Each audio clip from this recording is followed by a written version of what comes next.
Hello, I'm Dr. Stephen Hassan with another episode of the Influence Continuum.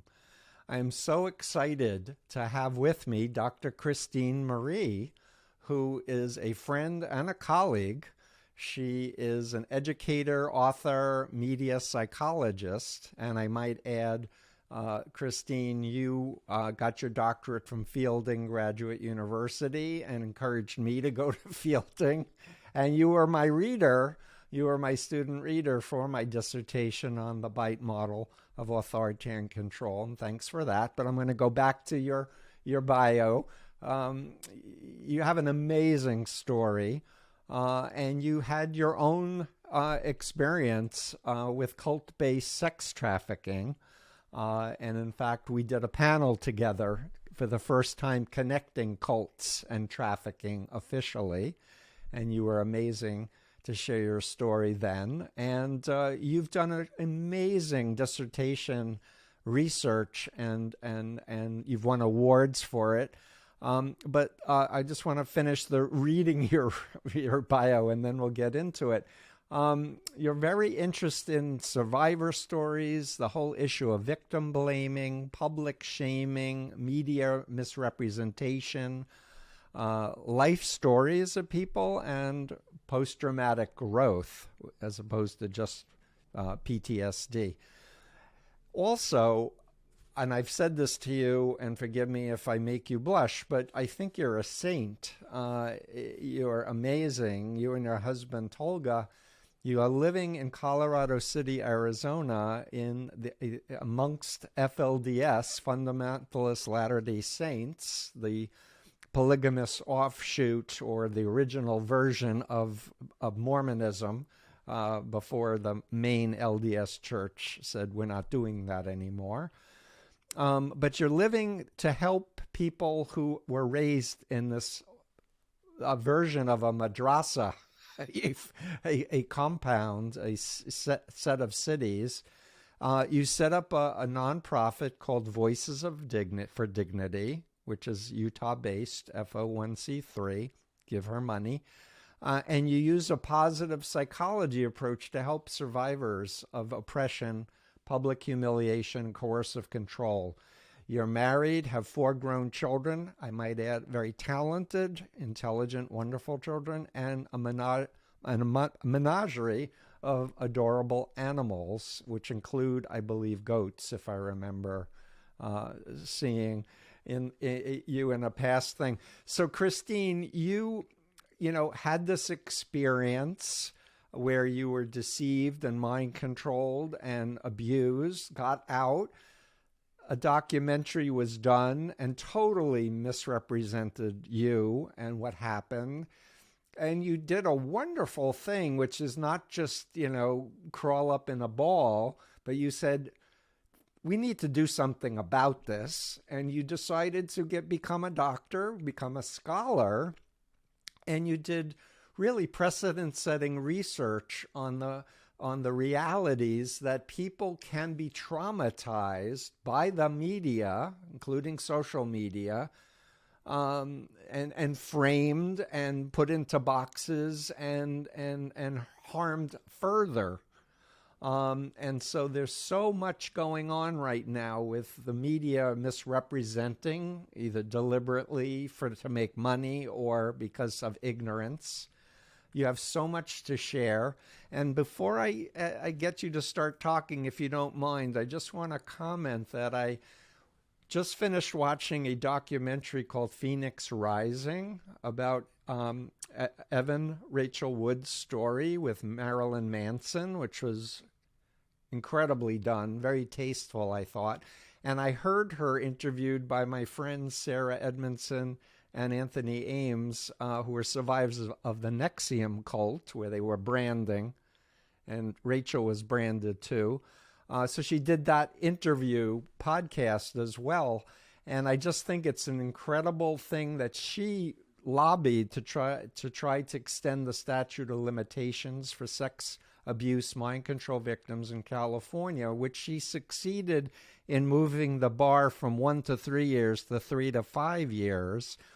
We wanted 10 because it takes some people a really long time. But I wanted to, if you don't know who Evan Rachel Wood is, she's a famous actress. I've watched her on Westworld forever. Yeah, she's amazing. So now take it away, Dr. Christine Marie. Thank you for being you. You're so sweet. And let's get this message out that's going to help people. Yeah, so the media can cause harm. It's interesting because when we study the criteria, the criterion A for PTSD, it says you need a life-threatening experience. So if you look in the DSM manual and you say, can this person be suffering from PTSD? Let's look at, the list here. Well, you would think that having your reputation slaughtered in the media doesn't meet the definition. Because the definition is like a one-time life-threatening event. People think of things such as, surviving a hurricane, a sexual assault, being in a war, things like that. But when you have your survivor story especially represented in the media in a way that turns you into someone's piece of content for money, but doesn't represent who you really are as a full and unique human being, if it doesn't represent all of the psychology behind why what happened, then people's lives can be destroyed. And I make the case in my dissertation that having a public shaming or a media humiliation ritual or event can be the most traumatic thing that a person may have experienced in their life, even worse than the original trauma that's being talked about. And we see that also with the Dahmer series on Netflix, family members of the victims crying out, that they weren't consulted, things weren't handled sensitively, and this is a re-victimization. Yep. So I really take an issue with the insensitivity of true crime. I totally agree. And I did an interview with Sarma, who was featured in Bad Vegan, the documentary. It was horrible. And 1 million people watched it, and they didn't get an accurate. I mean, the filmmakers interviewed people who could have shed a light, like Hoyt Richards and Evan Stark, but they cut it and didn't add it because the greed factor and the sensationalism factor at the cost of people's lives and sanity. I know, it always drives me crazy when they cut out the psychological backdrop. They did that in, so many documentaries I was almost in as well, where I was interviewed to provide some background, including the recent Lori Daybell. Right, we both did interviews around that. Did you make it in? I don't know what I'm in anymore, but I've done a ton of interviews, I thought that he had mind controlled her from everything that I heard in the media, and that the kids were killed because of this belief, this promulgation of demons entering kids, and Armageddon is coming, that so many cults right now are utilizing. Yeah, absolutely. So when a person has their story in the media and it's not a survivor story, let's say a profile. Yep. Like you had. And if that profile or if that story about you is misrepresentative, that can be very, I believe it can cause all the panic circuitry of the brain to light up and just be gut-wrenching. And and traumatizing in its own way. And I urge the psychological community to put more research into this topic, and I myself, plan to do more as well. But because when you're represented, that's your identity that you're seeing in the media. Mm-hmm. And when you're misrepresented and you're watching it, and you're watching all of the comments in social media, it has an impact on who you are. And it's hard when you have 50,000 people saying what an idiot you are, for that not to, enter into your identity, and for you to wonder, is this true? How could so many people be wrong?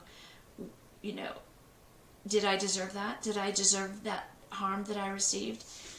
And the answer is no, you didn't. And that social psychology teaches us that people have an unconscious bias when they're trying to understand other human beings' behaviors. And they don't include the social influence, undue influence context. So they say, oh, Steve was stupid for being in the Moonies. He came from a bad family. He was uneducated. And blame me versus Steve's girlfriend dumped him, women lied to him, and lured him incrementally into an isolated situation where he was sleep deprived, and hypnosis was used and mind control was used, which is a more accurate description of what happened. Right. And when we don't see cult stories, especially in the media, represented with, that accurate explanation, we do an injustice to all cult survivors. Because when they say, oh, that happened to Steve because he didn't have his thinking cap on, then we think we're safe. It's not going to happen to us because we're good thinkers.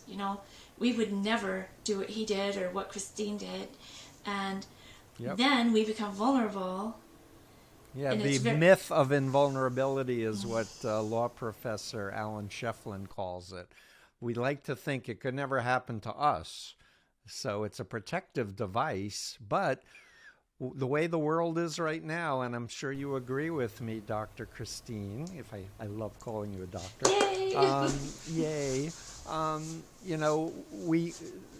If the world doesn't learn about undue influence and how it works and how to protect yourself and the stereotypical profile of these predators and predatory organizations, we're not going to have a planet for very long, because these people don't have empathy.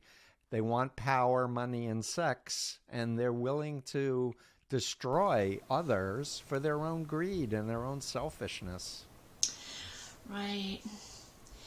And the more people share their stories in the media, and it's done well, the better it is at protecting the public.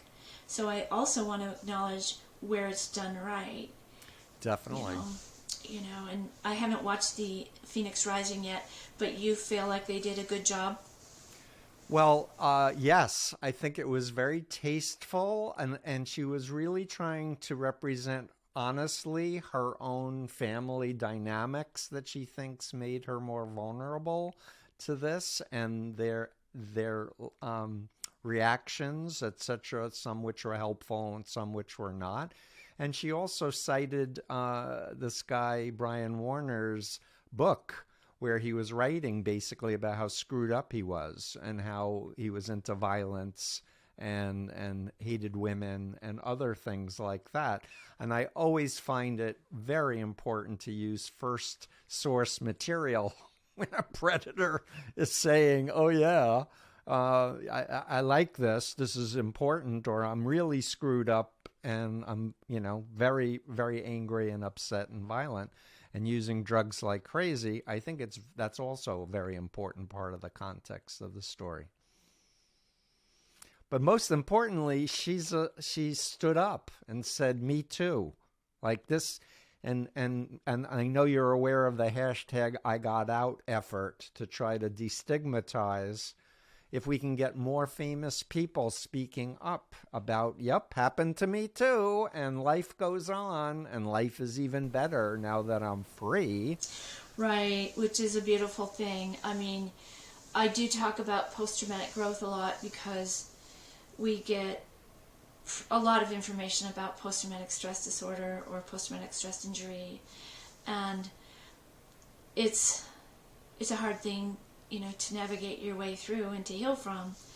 But when you can find that positive outcome, and when you can find a way to make your life better as a result of what you went through, then you can process things in your own narrative story where you are now the hero of your life story, and where people might say, oh, you are so ridiculous to have been in a situation that, I don't approve of. But now you can say, you know what, I'm so glad I went through it. I mean, I don't wish anybody to go through trauma, Sure. and I wish I wouldn't have gone through my trauma. So Yep. I want to be careful how I frame this. Yep. But if you have, you can be resilient, which means getting back to, ground zero. Resilience is bouncing back to where you were. But you can take it further and become better and stronger. And when you're misrepresented in the media, that's really hard to recover from, because now you have potentially millions of people seeing a caricature of you that could last on the internet permanently. Yep. And now this could influence your ability to get a job, to, have romantic relationships and find true love. It could influence your, the opportunities that come your way, how people treat you. And so what do? You're hurt, and that's an understatement, but your life is devastated by this false impression, because our public impression now has capital. I mean, it has economic value, it has social value. It's more important now than in the pre-internet days. And so I'd like to touch on for a second some of the ways that people get harmed when they're publicly shamed, like through cancel culture, Yeah, or please. or when they're humiliated in the media. Yeah, cancel culture I wrote a whole blog about, I don't like it on the left or the right or anything, because Right. people are people, and if they do harmful things, their acts should be called out, and they should, apologize and make recompense, etc., be held accountable. But anyway, back to you, please. Okay, so I'm going to call this media-based trauma. Okay. So some of the elements of media-based trauma include a violation of expectations. That's number one. Like, people are shocked that this happened. And this is frequent, or let's say at least not uncommon, even in news stories or in true crime or Survivor Story or reality shows or contest shows where somebody is painted as the villain. I mean, people don't expect that there's an entire network of money-making executives who want to change who they really are, because it will make it more interesting if they manipulate their, the story. So Yep. there's a compulsion to correct the misinformation. There's a desire to withdraw from society, and maybe even to withdraw from life. I mean, it's like you want to sink into the ground. And that brings me to the word humiliation. Humiliation, the root of humiliation is like humus, which is ground, and you just want to be buried. It's like mortification as well. Mortification, the root of mortification is mort, which means death. Like mortuary, mortify. Yep. Okay, so when you are mortified, it's like death to the soul. it's more severe than being embarrassed. There's a feeling of being stigmatized or radioactive, like you have leprosy or you're contagious in some way, and because that's how people treat you after they see out this. of ignorance. A lot Right. of people just don't know any better, and no one's taught them. Right, and there's a silencing, because when your status is lowered, that's humiliation involves the lowering of your social status. Well, then you don't have the status or the social power to rise back up on your own. So there's an impediment in your ability to heal and to repair your own reputation when it gets that bad. So think about Monica Lewinsky. Yep. Back in the day, we didn't know what really happened. We didn't understand imbalance of power as much as we do today. Yep. We didn't understand undue influence and coercion, coercive relationships. Today, she took back her narrative, and she was able to raise her reputation. But when she was at the bottom, when she was the brunt of all these jokes, she couldn't come out and say, you guys, this is what happened, this is the truth. I mean, she could say it, but as a society, we weren't ready to, elevate her and give her her status back. As a society, I would say the world is in this same, ignorant state. And she was a very young, brilliant, beautiful intern, and he took advantage of his authority and power, just like other presidents have taken advantage of women. Right. And abused them sexually. One of the unique things about being publicly shamed is that it's a trauma that other people don't really understand. They minimize it. They say things like, well, just block him, or just don't read the comments. Mm-hmm. They don't realize that what is happening is a massive destruction of life as you knew it. Yep. And even therapists don't tend to understand how to really treat these people, because it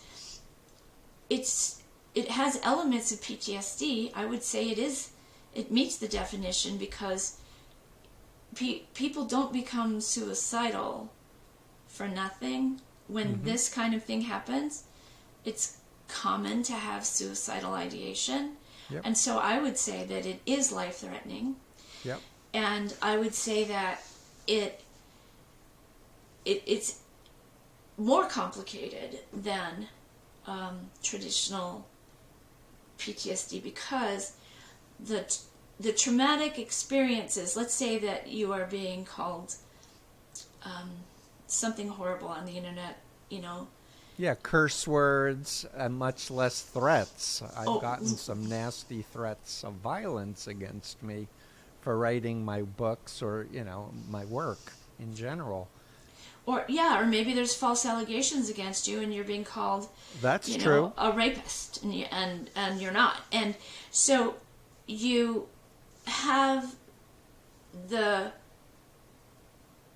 wounds continuing in the future, where, like with PTSD, the wound is in the past.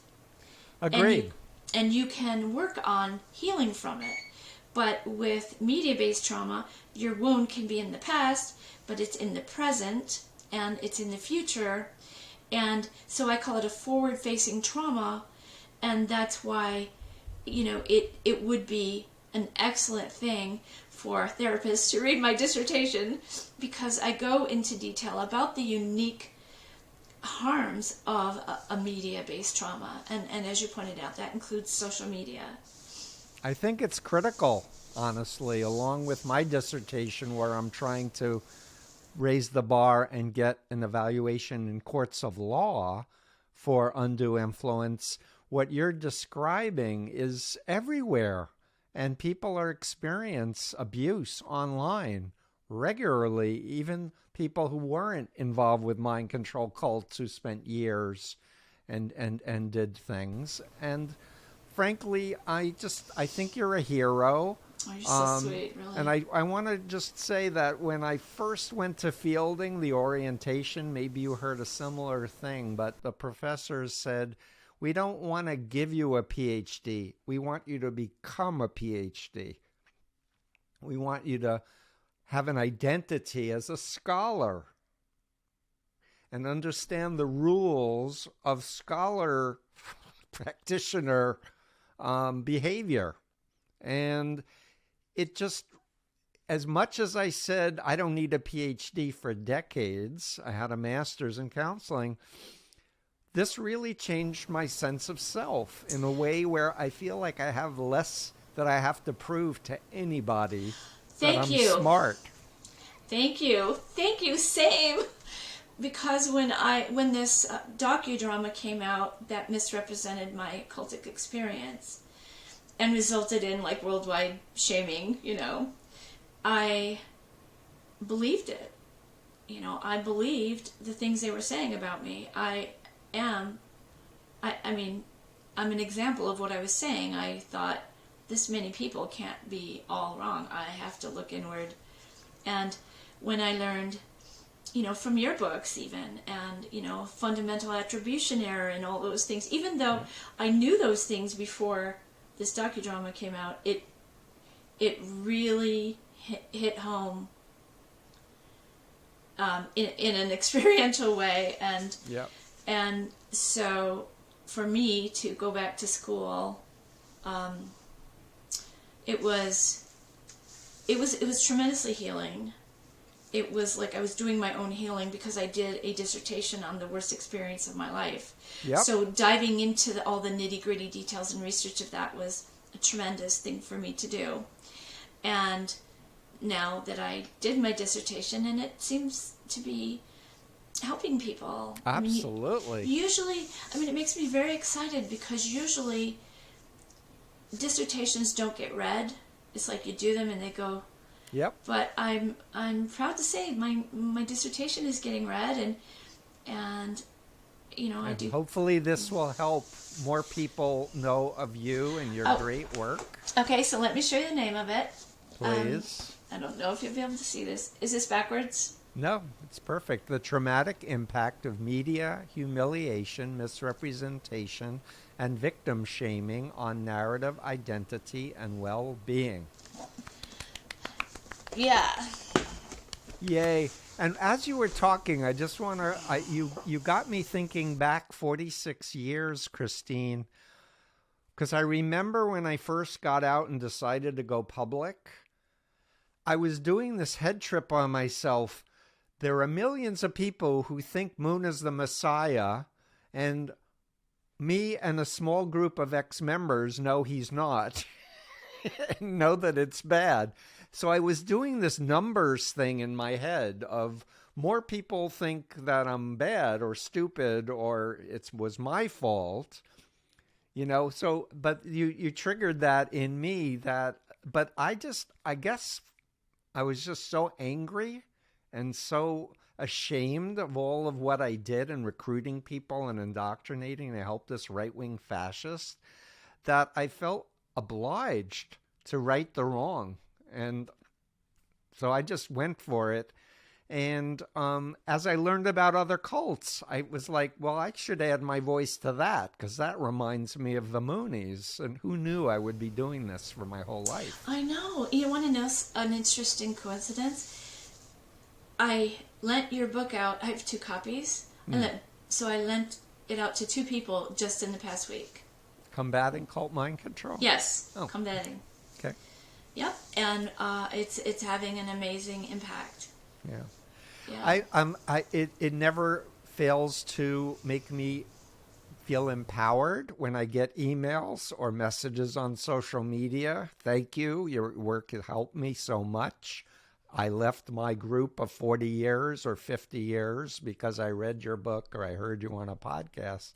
Because honestly, I've been dealing with burnout for a really long time. But then I hear from people and I'm like, yes, keep doing this work. Yeah. And it's when we get into metacognition and start really thinking about how we think, it's a very exciting but not talked about enough topic that I think, would be so helpful to protect people, including examining why we feel the need to shame people in social media. It's called third-party punishment. People we don't even know, we want to join in the conversation because there's a social reward when we help destroy someone's reputation who has done nothing wrong to us and we don't even know the facts. Why do we do that? If we can, look inward and ask ourselves, and in the same way ask ourselves, why am I believing in these things that everybody thinks is irrational? What am I missing? Am I thinking critically? It's so hard. Like you say, brainwashed people don't know they're brainwashed. Right. You're sure they weren't, in fact. Right, and they argue against it, but yet there are ways to get through to them, and your book and your teachings are very helpful, and they've helped me in my work. I'm here in Colorado City with the FLDS, and what I do is I take a harm reduction approach to help them, and then if people decide they want to leave, I can help them transition into the outside world in a gentle way. But if they want to stay, I can try to help them, meet them where they're at, and still get them to get therapy, which is not in their culture. Right. So if I can get them to do some self-help steps and help them with stable housing and, foods. And you get them on computers and teach them how to use them. It opens up an entire world to It them. does. A lot of people don't understand my work. Like, they'll come out and criticize me and, say, why don't you just get them out? But, you can't do that. You can't change a person by yelling at them. And, right. And I have 1,000% respectful, courteous, curiosity, asking questions that make them think, and modeling what it's like to be a good human being that isn't in the group. And speaking of misrepresentation, there is a massive amount of misrepresentation about the FLDS in documentaries right now. And what has happened is there are some real atrocious true stories that have come out. But when you put only those stories in a documentary, people assume that that's every family.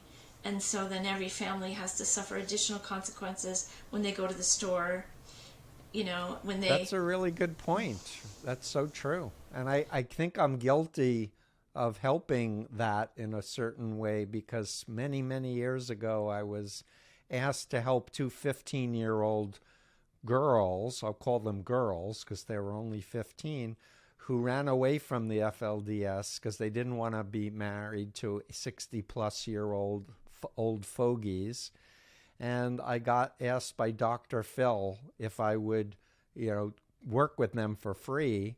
And for their sake, I said yes. But that led to a whole, expose of FLDS, which I am proud to say eventually got Warren Jeffs put in jail for trafficking. But it definitely was more in the sensational end of things compared to your experience. Right. I see a lot of really wonderful families that have not been torn apart, that do not abuse their children, who live a simple, holistic lifestyle. And I just want to make the point that just because you are FLDS does not mean that you are going to be a child bride or something like that. There have been, just, as long as we're on the topic, there have been no underage marriages since 2008 when they came out with an official statement saying they were not going to do any more underage marriages. So, to my knowledge and to the knowledge of the FLDS people I know, there haven't been. So, I mean, that's But do never they told. still think Warren Jeffs is the prophet? And do they take, instructions? They do believe that until he passes away, that he is the key holder. So, but we're doing our best to try to help the FLDS realize that the whole world does not hate them. It is a safe place. It can be a safe place. And it is safe to have friends on the outside, and it's such a rewarding sacrifice, though, isn't it, to live in a city surrounded by people in a mind control cult? Well, actually, due to some state-sponsored evictions and other things, Hilldale, Utah, which is this is a border town, so it's one community. On the Utah side, it used to be 99% FLDS, and now it's only 3%.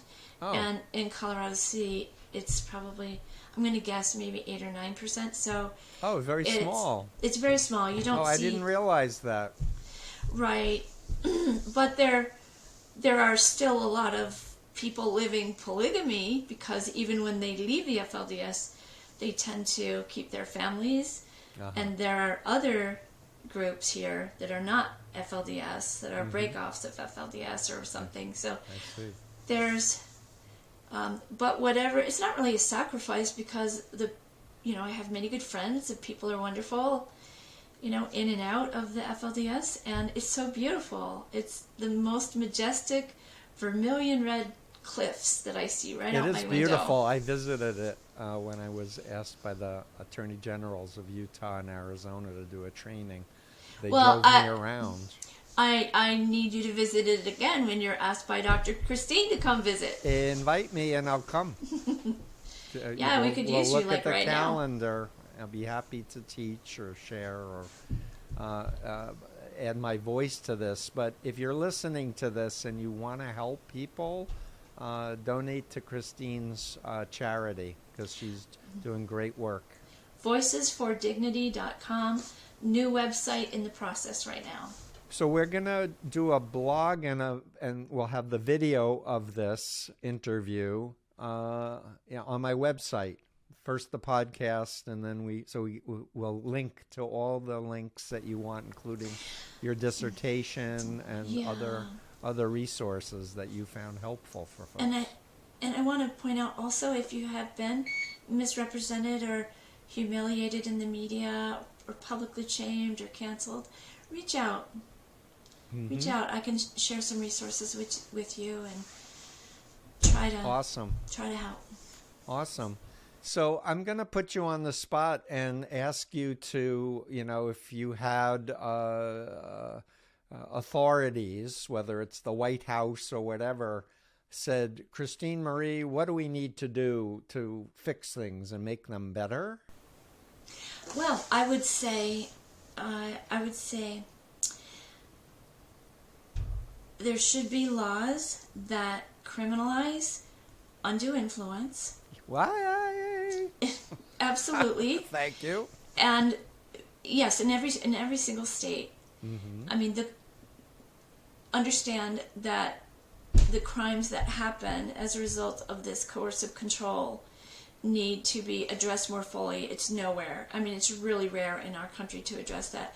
And from a digital life point of view, I would say to the White House that we need a better system when somebody has had their life destroyed, on the internet unfairly, which is almost always unfairly, because even if you did something wrong, you don't deserve to lose your entire life over it.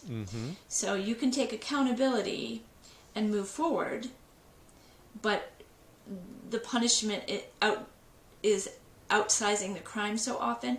In New Zealand, they have something called NetSafe or something like that, where you can report it, and there are people who help you know how to get your case ready, and they take it seriously, and it's criminal.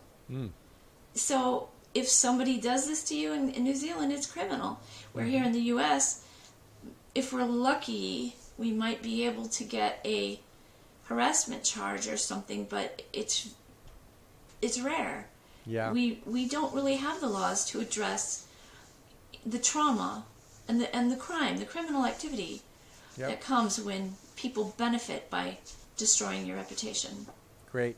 So I'm going to push you a little more. So you are addressing all the psychiatrists, social workers, psychologists, counselors of the world. Other than telling them, read my dissertation, what's your words of wisdom? If you have somebody that comes in as a result of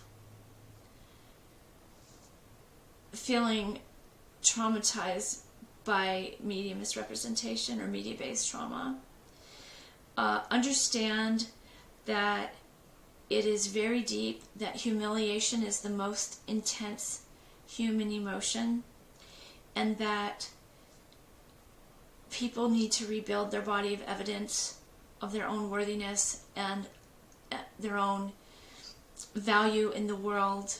It's difficult. I would suggest please don't minimize it. Mm-hmm. And also that if you can find a support group, other people who've been through this, it's very, very helpful. But right now there are not that many support groups. I think maybe 2 that I know of. So 2 other than yours, or one of them is yeah, yours? I mean, support groups for public shaming they're just becoming a thing. So Good. I mean, there might be more that I don't know about, but I would strongly encourage people to do that, because when you're publicly humiliated, you're rejected from the family of man. That's what they call it. You're rejected from humankind. You're dehumanized. Yep. And by connecting with other people, same with cult survivors, by connecting with other people who've been through this, you can rebuild your sense of social belongingness and, minimize some of that social pain. Yep.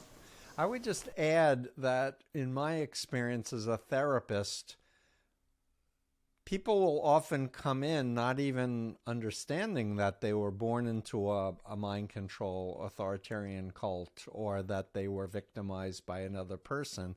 They may be having sleep problems, eating problems, anxiety, phobia. So I'm just saying this to add to what you said about mental health professionals. Don't assume that the person coming in to see you has this in their background. You need to ask questions and explore. Absolutely. I'm working on a training right now on the different forms of coercion when you're in a high demand cultic situation. Because people that are in it are not seeing it, because it can be so very, very subtle.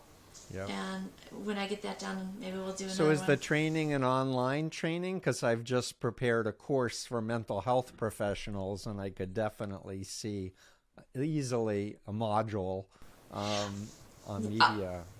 I was doing it for a support group in this town, but I could definitely make it into something, that could Let's maybe talk. help. Let's do this, because I love you. I love your work. It's so valuable. It's so important.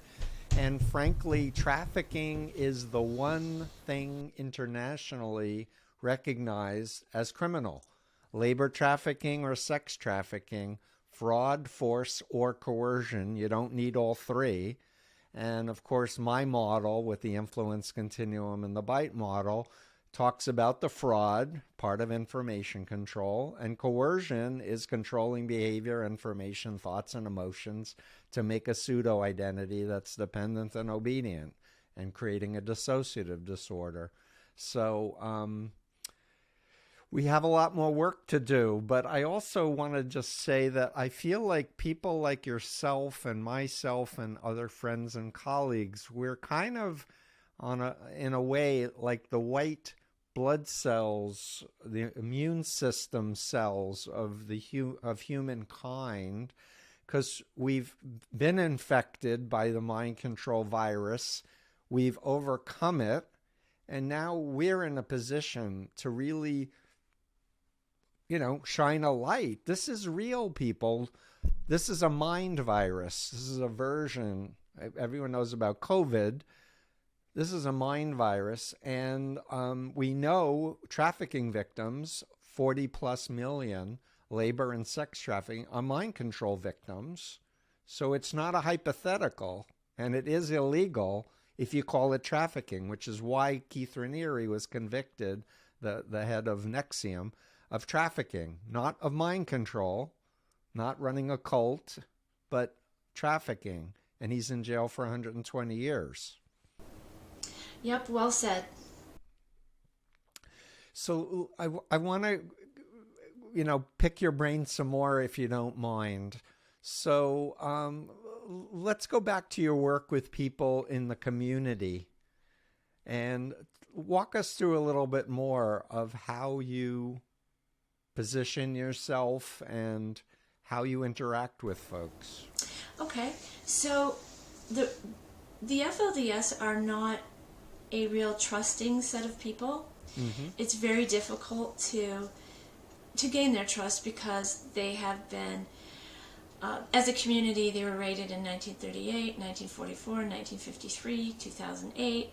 We had a recent raid in town. And so they feel like the government is after them. And, then they also had the loss of their housing, which was really traumatic for them. And so the way that I made inroads was to help them with a physical need that they had.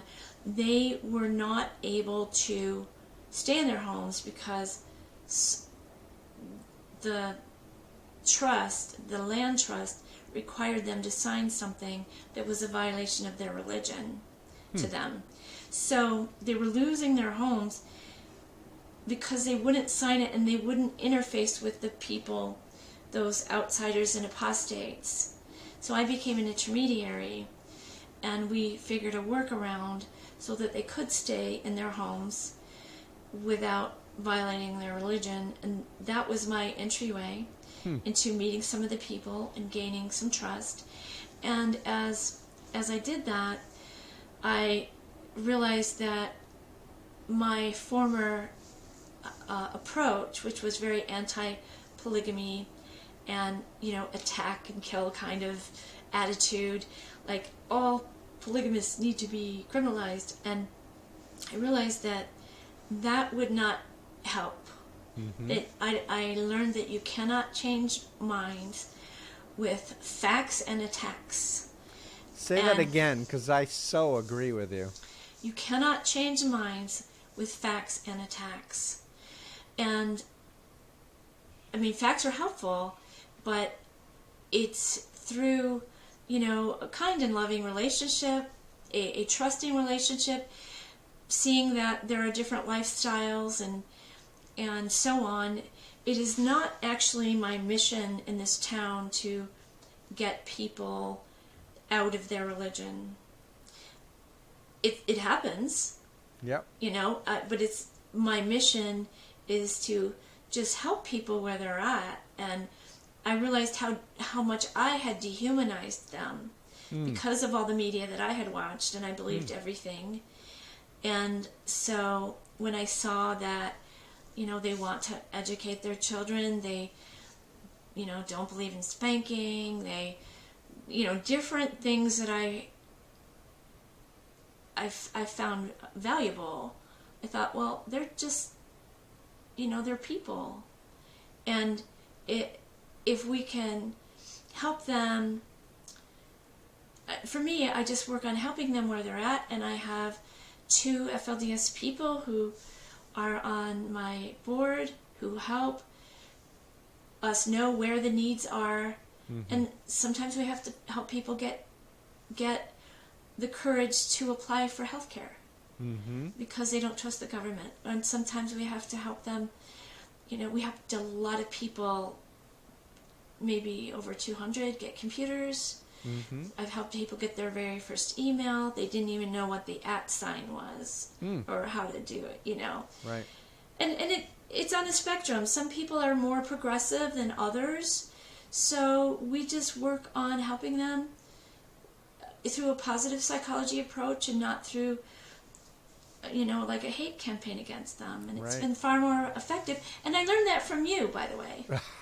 Well, I appreciate the compliment, but I'm listening to you and thinking I probably am operating on an old stereotyped misrepresentation of FLDS based on essentially my trainings, talking with some of the whistleblowers who outed the cult. I remember taking these two girls to the Museum of Science, and they were like, dinosaurs were real?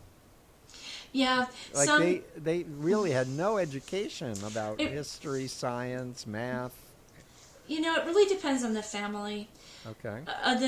What I'm told about the dinosaur issue is, yes, they believe that dinosaurs existed, but probably elsewhere, and then the Earth was made, and so the dinosaurs are you know, dated 2 million years old, but when the Earth was created, it was from some other particles, that they don't dwell on them. They believe they existed, but they don't dwell on them. But, you know, there are some really smart, progressive FLDS people who, there are a lot of wealthy FLDS people.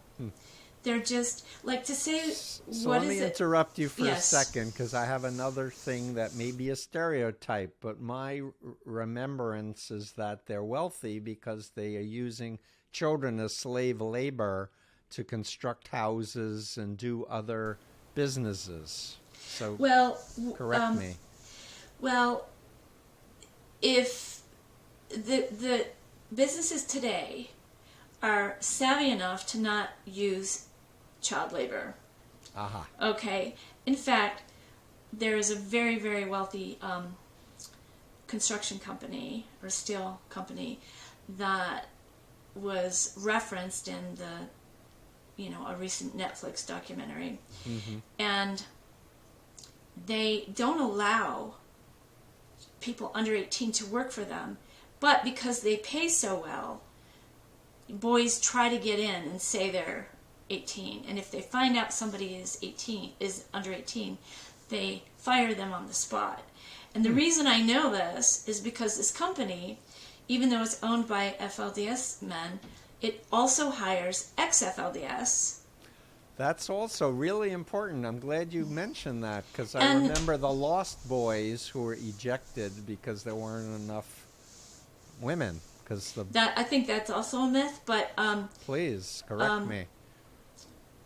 Yeah, I mean, according to people who were called Lost Boys, that is a media fabrication. That there were people, clearly young people, that were thrown out and, you know, kicked out. And but there was, so I want to say, I don't want to dismiss anybody who feels like they fit the category of a lost boy, because there are true stories of this. Okay. But from what I'm told by many, many people out of the church and in, that when they left because they wanted to just have a different life, or, you know, they got caught partying all the time, and the parents didn't want drugs in their home, or you know, that they didn't get evicted from the home because they played basketball or these really trivial reasons. Some might have. I mean, if that's their story, I want to honor their story. Right. You know, but... Oh, and you're pointing out another important thing is understand cults can change over time, often because of external circumstances that happen, like lawsuits or trials, etc. But they're not static. So what happened 10 years ago may not be happening anymore. That's true. I take you at your word. And that's one of the complaints that people have about these documentaries.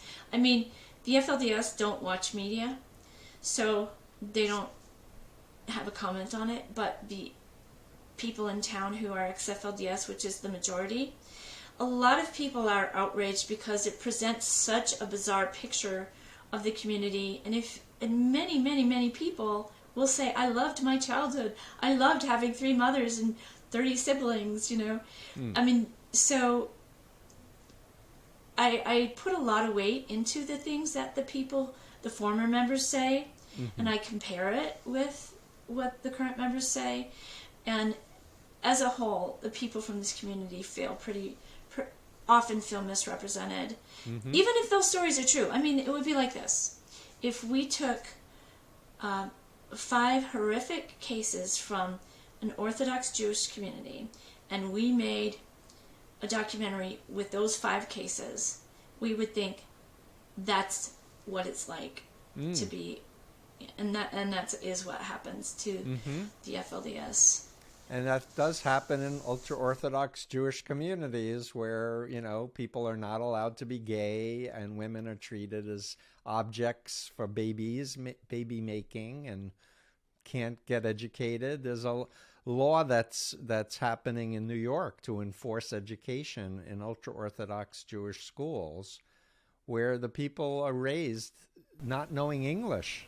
They're taught in Yiddish. That's a good to know. I'm not really familiar with the details of Orthodox Jewish, but it could be that it is pervasive. But in the FLDS community, it is really a colorful hodgepodge. Some people live their religion more strictly than others. Some drink alcohol, some don't. Some, they're different. It would be like if you say, what is it like to be an FLDS woman? A friend of mine used this example. It would be, she said, I'll tell you what it was like to be an FLDS woman when you tell me what it was like, what it's like to be a woman in Phoenix. There's so many different personalities and types and, families, and some are more, controlling. Others are just really free and talk to all their apostate children. What do they think? I know you're just saying everyone's different, so I'm asking you a general question. But what do they think of the main LDS church? They don't hate it. They feel like they're cousins or something. They used to believe that the LDS church was behind all the raids, and there is some support for that. But these days, there's no big hatred for them. They feel like the LDS church went astray by getting rid of polygamy, and that they kept the fundamental line. Joseph Smith said, God wants polygamy, so how can the elders have a revelation that God doesn't want it anymore? If our founder said it. The whole history of Mormonism and the fundamental offshoots are super fascinating. It's the kind of thing where you can go down a rabbit hole and just keep studying and going, oh my goodness. Yeah, and some people love to do that. I made a decision a long time ago that I was more interested in psychology and how to help people heal and how to help people understand how to protect themselves or how to empower their loved ones to start reevaluating. Through a strategic, interactive approach and not trying to force them to leave or yell at them or scream at them and call them names. Right. In this town, in this community, there are a couple of really wonderful charities that help the people who leave. And so now there are so many more resources than there used to be if you want to leave. The unique thing about Voices for Dignity is that we help people even if they don't leave, even because they still have children who need food security, they still need housing, they still need homeschooling curriculum and things like that. So, but I'm very grateful because people come to the town. A lot of people come looking for, almost like they're looking for zoo animals, and they have their cameras out. There's a lot of media here all the time. We have a saying that anything that happens in Short Creek, that's what this community is called, it becomes world news. And so it's hard when people come with a desire to just get a picture of somebody in their long prairie dress. Yeah. It's very dehumanizing to them. Mm-hmm. But then there are others who come and they say, how can we help? How can we be friends? How can we offer assistance? And we do get that. And I mean, that is just an amazing, people that have an amazing charitable heart. It makes a difference in these people's lives. Sure. People need to know that it isn't us versus them or them versus us, that everyone isn't against them, and just to find humanity and common ground and common interests. And that's why I'm so upset. So many people tell me, Steve, my uncle got into the cult of Trump and he radicalized, and now he thinks, that Trump is divine by God, and I cut them off. And I'm like, why would you block them or cut them Thank off? you. If you love your relative or friend, they need connection with other people who care about them. Yes, thank you. So true. Well, I encourage the FLDS mothers. I know so many mothers. And one of the things I really stress is when your children leave, keep your relationship with your children. Because the shunning, my husband and I are known for despising shunning. And we are always lecturing against the shunning. So I feel like there has been some good progress in that area that I'm very, very proud of. Yeah, the whole shunning thing is social mind control. People who leave these organizations and their families are told they're in sin if they talk with them or meet with them or employ them anymore. And so it really is cancel culture is what shunning or excommunication or disconnecting is. Oh, it's such an agony, an indescribable agony for these people. Yep. And it's part of humiliation as well, with social rejection. Yep. If you're shunned, it's like you're going to hell, you're an unworthy, evil person. Yeah. And it's that intense distress. Even animals, when they are separated from the pack, they do distress calls. Yep. Good point. So Dr. Christine Marie, it's such a pleasure to talk with you again, and thank you for your incredible work and sharing it. And as we wrap up, any last thoughts you want to leave our listeners with? Yes, I'm going to talk about Voices for Dignity one last time. Sure. And we stand against the oppression, humiliation, and rejection of others. We want to encourage belongingness and kindness and gentleness, and it's the one thing that cults and my research have in common. So it's sort of like an overlap between my research and your research. Mm-hmm. And if we just need to humanize people, stop stereotyping them, and consider that every person has feelings. If you want to help people become better, treat them how they could be, instead of shame them for what you think they did wrong. Oh, that's so beautiful. Yeah, I always, as a therapist, I was always taught to put my biases aside if I'm talking to someone who is an abusive parent, for example, or whatever, and find the hurt child that was abused first and help them redefine a future them that really they can rise up to, rather than the past which drags them backwards. Pick a happy future and work towards doing that. I love that. Yeah, it's great. Thank you so much. You're awesome, and I'm serious. Invite me to come out, and I'll visit you and teach me.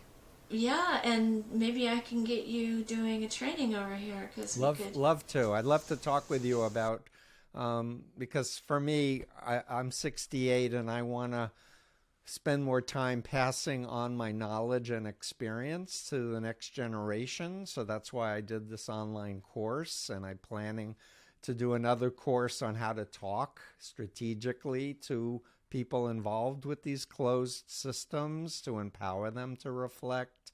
And then I want to do one on recovery. And then I think I'm done. And I'll just relax for whatever is left. Thanks so much. Thank you for your life-changing work. Thank you again. Take care.